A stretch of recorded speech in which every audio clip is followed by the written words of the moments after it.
નમસ્કાર શ્રોતા મિત્રો. રેડિયો એલજેમાં આજે એક વિશેષ મહેમાન આપણી સાથે ઉપસ્થિત છે, ડૉક્ટર વિરલ શુક્લા. તેઓ માઇક્રોબાયોલોજી વિભાગમાં માઇક્રોબાયોલોજીના પ્રોફેસર છે, radio LJ institute of applied સાયન્સીસમાં. અને આજે આપણે એમની જોડે વાત કરીશું સૂક્ષ્મજીવોનું માનવ જીવનમાં મહત્ત્વ, તેના વિશે. નમસ્કાર વિરલ. નમસ્કાર સર. મેડમ, સૂક્ષ્મજીવોનું વિજ્ઞાન એટલે એને તમે એક લેમેનની ભાષામાં, એક સામાન્ય માણસની ભાષામાં કેવી રીતે સમજાવો? એવા જંતુઓનું વિજ્ઞાન કે જેને તમે નરી આંખે નથી જોઈ શકતા, જેવા કે બેક્ટેરિયા છે, વાયરસીસ છે, પ્રોટોઝુઆસ છે, ફંગસ છે. તમે એક સરસ નામ હમણાં સાંભળ્યું હશે કોરોના દરમિયાન, that is Mucor mycosis.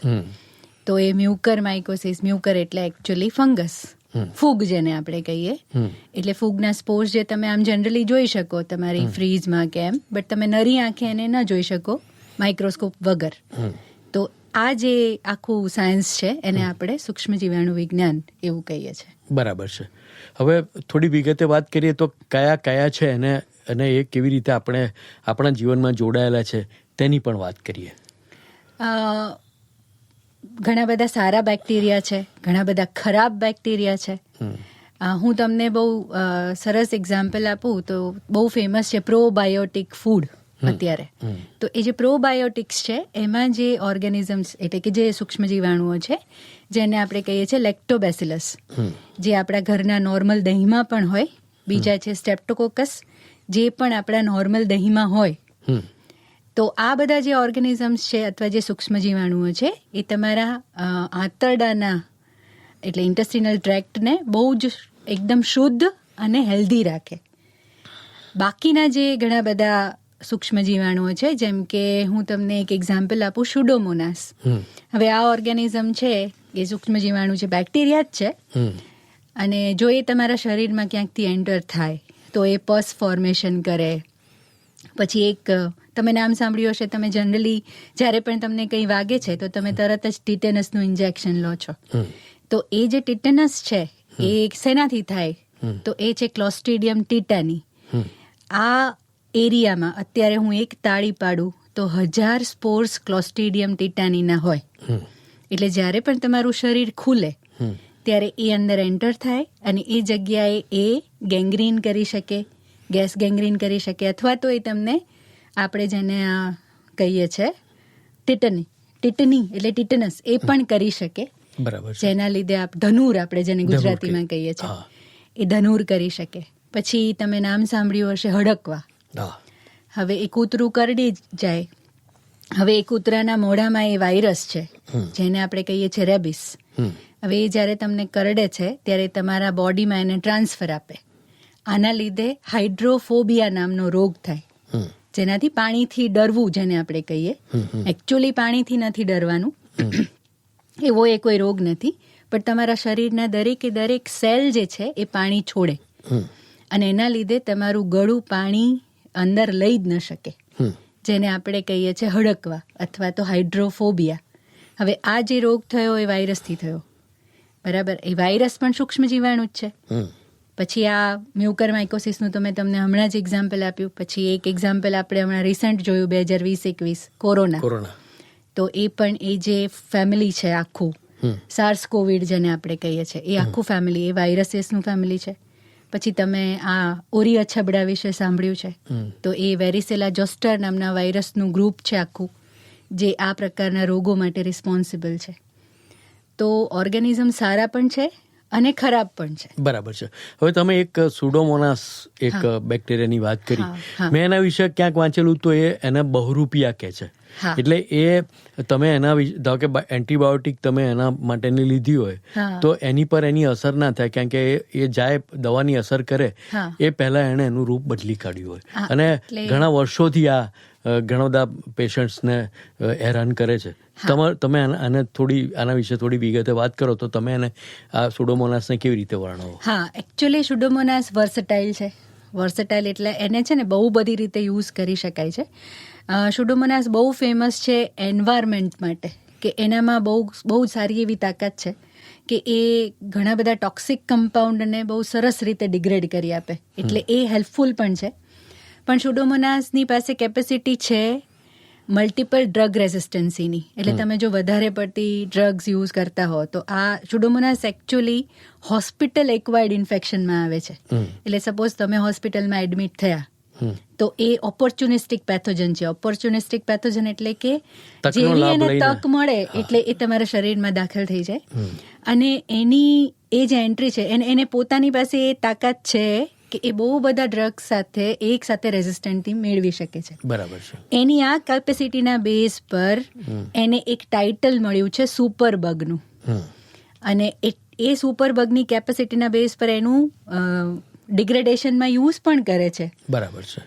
But a multiple drug રેઝિસ્ટન્સી કેમ આવે છે? કારણ કે જ્યારે તમે વધારે પડતી ડ્રગ્સ લો છો કોઈ પણ જેની જરૂરિયાત નથી, હવે એના કોન્સન્ટ્રેશનમાં એ પર્ટિક્યુલર સૂક્ષ્મ જીવાણુ પાસે તાકાત છે એની સાથે એડપ્ટ કરી લેવાની, એટલે કે એ એની સાથે એની જે નેક્સ્ટ પ્રોજેની આવે, એટલે કે એના જે બાળકો હોય એ એની સાથે એડજસ્ટ કરીને જીવતા શીખી જાય, એટલે એનીથી એની રેઝિસ્ટન્સી જતી રહે, એટલે સેન્સિટિવિટી જતી રહે, રેઝિસ્ટન્સી આવી જાય, એટલે કે એ એની સામે હવે એની સાથે જીવી શકે છે.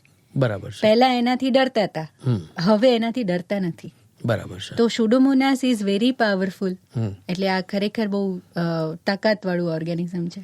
બરાબર છે. મિત્રો, આપણે વાત કરી રહ્યા છીએ ડૉક્ટર વિરલ શુક્લ સાથે, જેઓ માઇક્રોબાયોલોજી ડિપાર્ટમેન્ટમાં માઇક્રોલોજીના પ્રોફેસર છે. મેડમ, એક સવાલ એવો થાય કે સૂક્ષ્મજીવો માત્ર ખરાબ જ છે કે એની ઇફેક્ટ ખરાબ જ છે એવું નથી, માનવ જીવનમાં સારી એની અસરો પણ છે. તમે કયા એટલે સારી અસરોની પણ વાત કરીએ આપણે, તો કઈ અસરો છે એની, ક્યાં એનો ઉપયોગ થઈ રહ્યો છે અત્યારે? પ્રોબાયોટિક એક તો મેં એક્ઝામ્પલ આપ્યું. બીજું એનું મેડિસિન માટે જે ઉપયોગ થાય છે, પેનિસિલિન, જે તમે એન્ટીબાયોટિકનું નામ સાંભળ્યું છે. પછી સ્ટ્રેપ્ટોમાઇસિન ફેમિલીની જે તમે એન્ટીબાયોટિકના નામ સાંભળો છો, જેમ કે જેન્ટામાઇસિન છે, કેનામાઇસિન છે. જેન્ટામાઇસિન તો જે સ્કિન ડ્રગ્સ છે, સ્કિન માટે યુઝ થાય, સોફ્રામાઇસિન. હવે આ બધી સેમી સિન્થેટિક છે ઓફકોર્સ, બટ એ બધી જનરેટ થાય છે ઓર્ગેનિઝમ થ્રુ.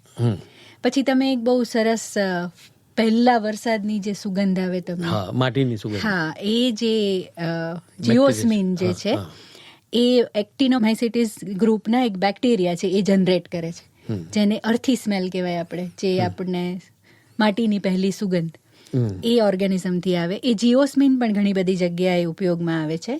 પછી ઘણા બધા બેક્ટેરિયા છે જે લોકો કેરોટીનોઇડ પ્રોડક્શન કરે છે. હવે આ કેરોટીનોઇડ શું છે? તો એ તમારી રેટિનામાં જે આઈઝ રેટિનામાં જે કમ્પોનન્ટ છે એનાથી સ્ટ્રક્ચરલી એક્ઝેક્ટલી સિમિલર છે, એટલે ઘણી બધી વાર એનું પણ ઘણી બધી મેડિસિનમાં યુઝ થાય છે. બીજું તમે જે લો છો વિટામિન B12, એ સિન્થેસિસમાં પણ એમનો યુઝ થાય ઓર્ગેનિઝમનો. પછી તમે માઇગ્રેનના જે પેશન્ટ છે જેને મેડિસિન આપીએ છીએ અર્ગટ આલ્કલોઇડ્સ, એ અર્ગટ આલ્કલોઇડ્સ પણ ફંગસ જનરેટ કરે છે, ક્લેવિસેપ્સ નામની એક ફંગસ છે.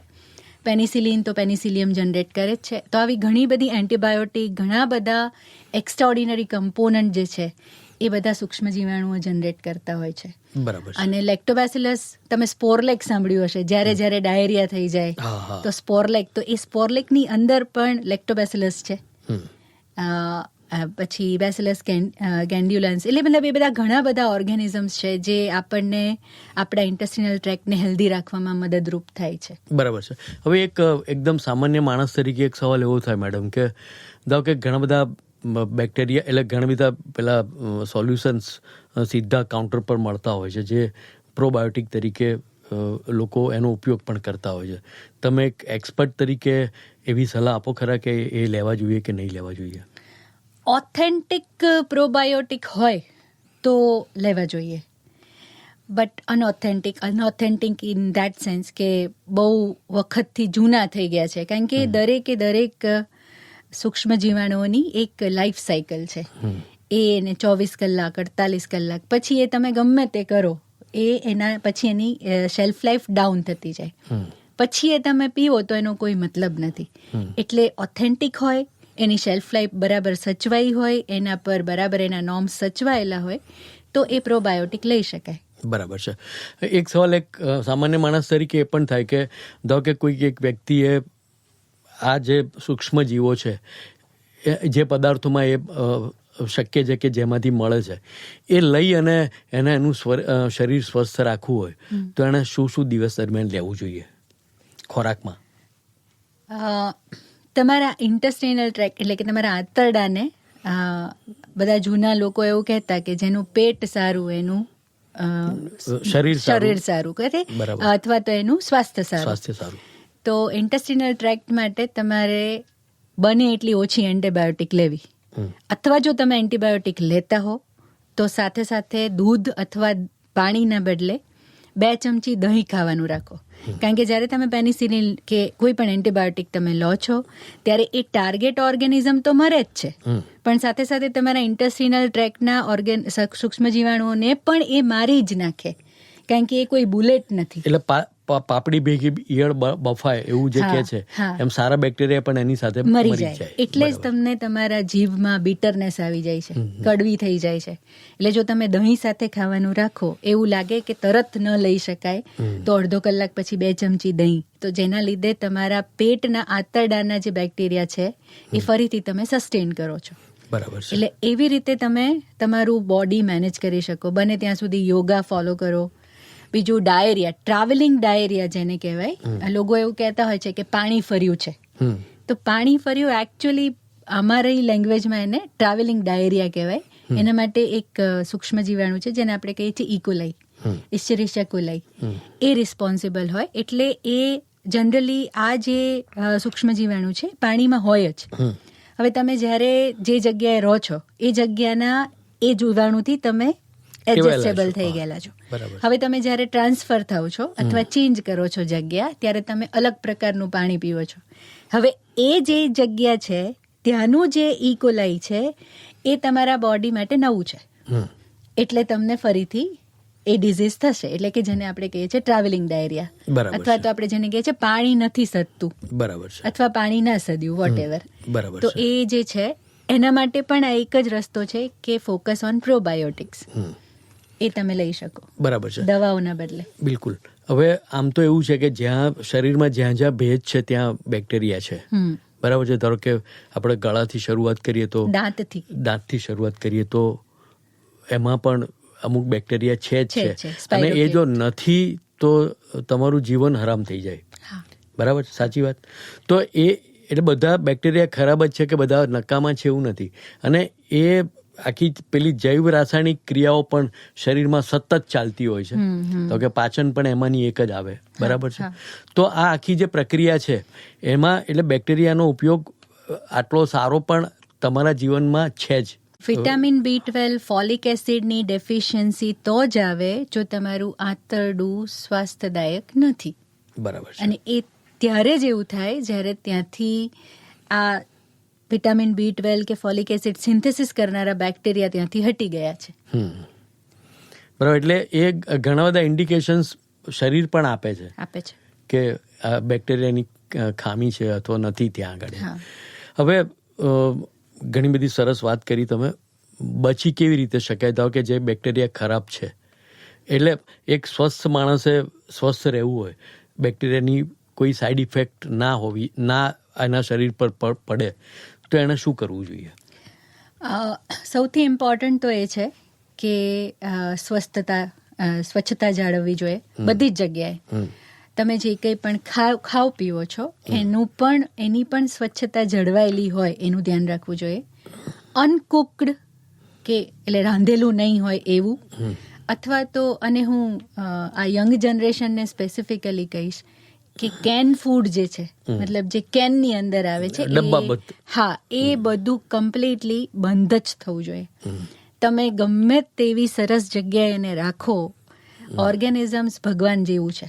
સૂક્ષ્મ જીવાણુ એટલે ઓમની પ્રેઝન્ટ, એ બધે હોય જ. હું એવું કહી જ ન શકું કે આ બંધ છે તો આની અંદર નથી. તો એને કેમિકલ્સ નાખીને એની સેલ્ફ લાઈફ વધારવા માટેના પૂરા પ્રયત્નો કર્યા છે, એટલે એ બગડતું નથી. પણ જેવું એને હવામાં ખુલ્લું મૂકી દેવામાં આવે તો એ બગડી જશે. એટલે જનરલી એવું હોય કે ઘણી બધી વાર ઘણા બધાને ફૂડ પોઈઝનિંગ થઈ જાય છે કે જાનમાંથી આવ્યા પછી 10 લોકોને હોસ્પિટલમાં દાખલ કર્યા. હવે આ ફૂડ પોઈઝનિંગ પણ સ્ટેફાઇલોકોકસ ઓરિયસ નામના ઓર્ગેનિઝમથી અથવા તો ક્લોસ્ટ્રિડિયમ બોટ્યુલિનમ નામના ઓર્ગેનિઝમથી જ થાય. હવે આ બંને એવા છે કે જે લોકો આવા કેન ફૂડમાં જ ગ્રો કરે. બોટ્યુલિનમ નામનું જે ઓર્ગેનિઝમ છે એ પેલા બંધ ડબ્બાવાળા જે હોય ને એની અંદર એ સરસ રીતે ગ્રો થાય, સરસ રીતે જીવે, અને પછી એ જ્યારે ઇન્ફેક્શન કરે ત્યારે સામેવાળાને એ ફેટલ પણ હોઈ શકે. ફેટલ એટલે કે તમારું લાઈફ લઈ શકે, બરાબર, એટલું પણ ડેન્જરસ હોઈ શકે. મેં હમણાં વચ્ચે ક્યાંક કોઈક સોશિયલ મીડિયા પર એક વિડીયો જોયો હતો કે જેમાં એમણે એક બેન હતા, એમણે એક સલાહ આપી હતી કે જે વસ્તુઓ, ધારો કે તમે કેળું લાયા, કોઈ પણ ફળ લાયા અથવા શાકભાજી લાયા અથવા તમે બનાવેલી ભાખરી, તમે જેને એને ખુલ્લી મૂકો છો અને એ જો થોડાક સમયમાં એની જાતે પેરિશ થાય છે, એટલે એની જાતે એનામાં વિઘટન શરૂ થાય છે અથવા એનો દેખાવ અને રંગ અને સ્વાદ બધું જ બગડવાનું શરૂ થાય છે, એ જ વસ્તુઓ તમારે એટલે એના જે સ્વસ્થ સ્વરૂપો છે એમાં જ ખાવી જોઈએ એને. બાકીની કોઈ પણ વસ્તુ, ધારો કે તમે બર્ગર લાયા કે બ્રેડ લાયા તો એને એવી ઇફેક્ટ નહીં થાય ઓપન રાખશો તો બી, પણ એને નહીં ખાવી જોઈએ. એવો એમની એટલે સરસ રીતે એમનો આખો મેસેજ હતો. તમે એક એટલે માઇક્રોબાયોલોજીસ્ટ તરીકે તમે એને કેવી રીતે કહો કે આ શું હોવું જોઈએ? જે પણ જગ્યાએ મોઇશ્ચર હશે, એટલે જે પણ જગ્યાએ ભેજ હશે, ત્યાં ઓર્ગેનિઝમને તમે સૂક્ષ્મ જીવાણુને નહીં રોકી શકો. બરાબર. એમાં પણ સ્પેસિફિકલી 2 જ ફંગસ એટલે કે ફૂગ અને બેક્ટેરિયા. પ્રોટોઝોઆ જે છે, જેમ કે જે મેલેરિયા લોકોને કરે છે, એ તો સ્ટેગ્નન્ટ વોટર એટલે કે જે આમ જળવાયેલું જળ હોય ને, સ્ટેડી થઈ ગયેલું સ્થિર પાણીમાં એ હોય જ, એટલે એ પણ ગમે ત્યારે ટ્રાન્સફર થઈ શકે. ફૂડ જેની વાત તમે કરી રહ્યા છો કે બર્ગર અને બ્રેડ, હવે એનું જે આખી પ્રોસેસ છે બનવાની, એ પ્રોસેસમાં જ પહેલા આપણે એમાં મોલ્ડ નાખીએ છીએ, જેને આપણે કહીએ છીએ યીસ્ટ. હવે યીસ્ટનું કામ છે આલ્કોહોલ અને કાર્બન ડાયોક્સાઇડ પ્રોડ્યુસ કરવાનું, આપણે જે એમાં શુગર નાખી એ. બીજું એમાં મેંદો છે. હું એવું માનતી જ નથી કોઈ એવું કે ઘઉંની બ્રેડ છે તો એકલા ઘઉંની બ્રેડ બને જ નહીં, શક્ય જ નથી, ના, પોસિબલ જ નથી. એટલે એમાં મેંદો હોય જ. હવે એ કમ્બાઈન કરીને એણે જે પણ કર્યું, હવે મેંદો ઓલરેડી તમને ખબર છે કે પાવડર ફોર્મ છે, એટલું નાનું ફોર્મ એને યુટિલાઇઝ કરવામાં બી એને બહુ વાર લાગે, એટલે યીસ્ટ પોતે એકલી તો એમાં ગ્રો થશે જ નહીં. પછી એ ખુલ્લું રહેશે અને એમાં ભલે તમને કંઈ ના દેખાય, એની સાથે બીજા ઘણી બધી ફંગસ હોય ને હોય જ. બરાબર છે. હું તમને એક બહુ સરસ એક્ઝામ્પલ આપું. ચીઝ જે છે એ તમે ફ્રીઝમાં ના મૂકો, 3 દિવસ બહાર મૂકી રાખો, અને આપણે શરત મારી દઈએ કે તમને એમાંથી પેનિસિલિયમ મળે જ. બરાબર છે. એટલે આ સોર્સિસ છે. પછી તમે લેધરના શૂઝ જુઓ, એના પર તરત જ જેવું એને મોઇશ્ચર લાગે એટલે એસ્પરજીલસ એના પર આવી જ જાય. વરસાદની સિઝનમાં બધાએ લગભગ અનુભવ કર્યો હોય. હા, તમારા ઘરના ફ્રીઝમાં મ્યુકરના સ્પોર્સ આ જે પણ છે જ. બરાબર છે. હા, તો હવે તમે એક નવો સવાલ મને કરવા માટે પ્રેરણા આપી.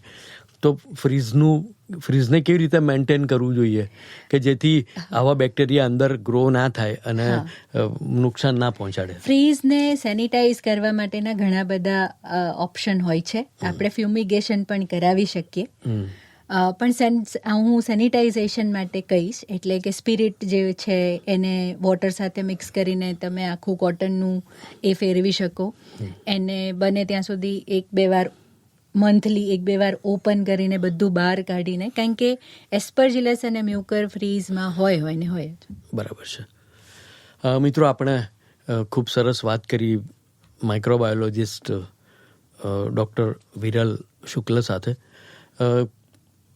તમને એવું લાગે છે કે આવનારા દિવસોમાં આ જે સૂક્ષ્મજીવો છે એનો આપણે વધુ સારો ઉપયોગ કરી શકીશું માનવ જીવન માટે? આપણે કરી જ રહ્યા છે. જેમ કે મેં તમને કીધું, એન્ટીબાયોટિક છે, પ્રોબાયોટિક છે, પછી ઘણા બધા વેસ્ટ વોટર, એટલે જેટલા પણ ઇન્ડસ્ટ્રીયલ વોટર જનરેટ થાય છે એ બધાનું ડાયરેક્ટ પ્રોસેસિંગ પોસિબલ જ નથી. એને ઓર્ગેનિઝમથી ટ્રીટમેન્ટ આપવી જ પડે.